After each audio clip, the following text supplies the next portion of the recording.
It's Jose Candelario here with the Sports Talk. You know how I do it, how I love the NBA action. Kicked off this weekend as we settled who was the matchups going to be. The Suns got in, Warriors didn't.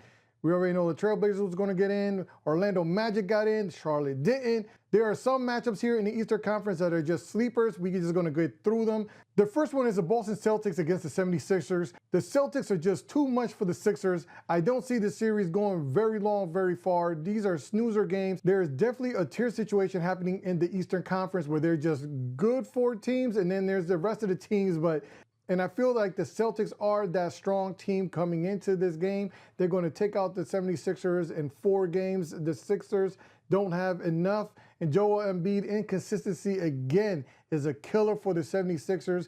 They can't go anywhere without a healthy Embiid playing 120%. The OKC Thunder beat up on the Phoenix Suns. The Phoenix Suns, again, this is another matchup, but this is out in the West where there's a really good team with a not so good team. I can see OKC controlling the game from top to finish, and that's what they did against the Suns. The Suns are not a formidable opponent. I see OKC taking this in 4 games. You have the San Antonio Spurs taking on the youngest team in the NBA, the Trailblazers. Danny Avila did show up and do what he had to do, and so did Grant Williams, but that's about it for the Trailblazers. Not enough offense, not enough defense. San Antonio on all cylinders firing, pow, pow, pow. Those Spurs came out. They have 4 starters in double figures. Wemby went out off and did 35 in his playoff debut. This Spurs team is relentless, and I don't see them giving up anything to the Trailblazers. I'm now going to modify this and say there's going to be the Spurs in 4. Then you have the Cleveland Cavaliers that beat up on the Toronto Raptors. Not really a big contest there. I also see Cleveland taking this in a short amount of time, only because of how long Cleveland is, how much experience that they have. And the Toronto Raptors just don't have enough bench to go up against Cleveland's bench. I see Cleveland now taking this in 4 games also. Quick series, get it out the way. Again, the East has the top 4 teams and then the bottom 4 teams. So then you had the New York Knicks beating up on the Atlanta Hawks. The Atlanta Hawks came into town thinking that they had something, but the Knicks offensively and defensively did everything that they could to the Atlanta Hawks to break their spirits. And that's what you got to do as a veteran team. You can't allow a young team to get any kind of confidence. And the Knicks did not let the Hawks get any kind of confidence. The Hawks looked lost on defense, chasing around, going above screens on handoffs, getting eaten up. Cat did his thing, slow start, but came on at the end in the 4th quarter, hit a 3 and some shots down the line. But early on, he was passing the ball and getting that ball out of his hand quickly, playing that point center position to a T. And let me tell you, when Mitch came into the game, it did change the tone, a defensive tone, because at one time, the Knicks had only 1 starter on the floor, and that was OG Anunoby. Everybody else was off the bench. They were out there for 4 minutes and actually held the lead while they were out there, which shows to me how strong this Knicks team and how deep they're going to go into the playoff. I also see them beating up on the Hawks in 4 games now. Now, we're going to go into the matchups that I see that are going to really be good down the line. The first one is the Minnesota Timberwolves, who lost to the Denver Nuggets. Jokic did everything he wanted to do against the Timberwolves, passed the ball, shot the ball, just was excellent. The person who did not show up was Anthony Edwards.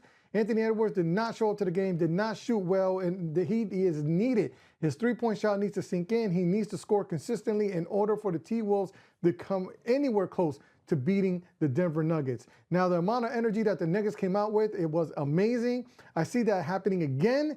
This series might be one of those series where everyone wins their home games and it comes down to a game 7, and that's going to be a tough matchup to call. So I'm going to leave it alone for right now, but I do see the Nuggets taking their 2nd win at home against the Minnesota Timberwolves. Then you got the upsets. Let's start with the Lakers. The Lakers show up with LeBron James, but in this situation, there was a second scorer that was surprising, and it was a veteran. Luke Kennard from the Boston Celtics last year, now he's playing with the LA Lakers, showed that presence and how important it is to have that one player that's a professional that comes down and beats and is part of the team. And that's Luke Kennard. Luke Kennard came and shot excellent, scored 27 points, and was the Robin to LeBron James Batman. And let me tell you, LeBron James at 41 did not disappoint, showed up. But on the other hand, this was crazy. Now, I don't know if it was a statement game, but KD did not play that game. KD did not play for the Rockets, and it showed that offensive prowess that they were already lacking without KD was even more significant because there was nowhere to get the offense from. Now, this is a team now that's suffering from poor 3-point shooting already. And on top of that, they just didn't have that number 1 scorer. So I do think that the Rockets could be in a different team with KD, but the Houston Rockets are in trouble. And I can see the Lakers using this momentum, especially if they get either Luka back very soon, or even if they get Austin Reeves and push this to a game 6-7, the Lakers might take this one away from Houston. Houston's in trouble. Now, the other big game that came down to the wire, and I was so excited for because I do not like them, are the Orlando Magic and the Detroit Pistons. Paolo Banchero showed up against the Pistons and did his thing. Now, Franz Wagner was quiet in the first half. He only scored 4 points in that first half, but came out in the second half and hit some really major shots. But more importantly, helped control the tempo, especially when they started trading baskets later in the game. I see now what Orlando is and what they can do, and they did it against the Knicks earlier this year. When I saw them, they are good disruptors of pace of game. They are very physical, and there's a lot of fouls were called. This game was a start and stop game. It was kind of hard to see or kind of hard to watch because it had no flow to it. There were more fouls called in this game that I've seen all season in any matchup. And I think that start and stop really benefits one team, and that's Orlando, because they like that kind of style of basketball. Slowing it down to a crawl. Let me tell you, that first half took over an hour and 40 minutes to complete. One of the longest first halves I've seen in a long time. Fortunately, the second half went up a little bit quicker, but Orlando, and the way that they play, controlled the pace of the game, which was no pace at all. Detroit is in trouble. Jalen Duren was erased from the game. He was not a non-factor, and that was because of the length of the Orlando Magic. Everyone out there 6'10", doing their job, playing great defense, nullifies a person who comes out here no matter how strong he is. Wendell Carter Jr. did his thing playing defense and holding down Jalen Duren, who is an all-star. A 2010 machine, was held down to under 10 points and very few rebounds. The Orlando Magic are deep. They're ready to go long in this, and let me tell you, they are the only team in the Eastern Conference that is willing to duke it out and get black eyes and get really rough and dirty with the Detroit Pistons, which is what they're known for.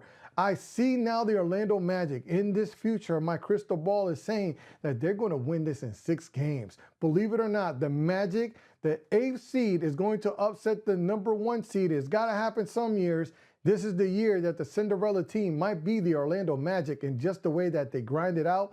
They are physical. They don't care. They don't have nothing to lose. And let me tell you, with Banchero scoring the ball effectively and efficiently as he did in that game, getting to the basket, which is really big for the Magic, and hitting a few threes, they are a formidable opponent, and I see them now blowing up. Even though Cade Cunningham did score his 30-plus points, but he cannot be the only scorer on that team, and that's what showed up against that box score against the Orlando Magic, that a lot of players on the Detroit Pistons team did not show up at home on top of everything else, which is where you expect your bench to play, did not show up. The bench didn't show up, and some of the starters didn't even show up, leaving it all on Cade, and Cade tried to carry the team, kept it close. They got it down to 2 or 3 points every now and then, but again, the Magic strung together another run and was up by 8 points. And consistently, the Magic will take this in 6,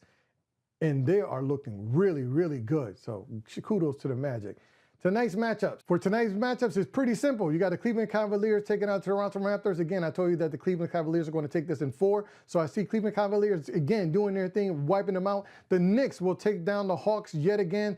Back-to-back games. The Knicks are just a complete team, ready, and they're hungry, and a lot of veteran leadership. They are ready to take it to the Hawks again. The Hawks do not have an answer on defense. They are just lost, and it's too late in the season to pick up better defensive habits that they displayed against the Knicks. They were just behind the ball. The people were lost. Too many people running to the basket. No one there in transition to stop the Knicks in transition in the backcourt.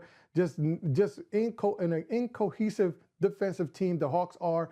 Don't see them doing nothing against the Knicks. Now, the key matchup of the night will be the T-Wolves at the Nuggets again, but again, the home team. I see the Nugs now winning yet again at home against the T-Wolves. The T-Wolves bench did not show up in the last game, and I seriously doubt they're going to show up again in this game. And I don't see any starter outside of Anthony Edwards really scoring the ball very well against this team. So again, the Denver Nuggets take their second game tonight. Thank you so much for joining me. I'm Jose Candelario, and this has been the Jose Candelario Show, Sports Talk. Until next time, let's keep watching.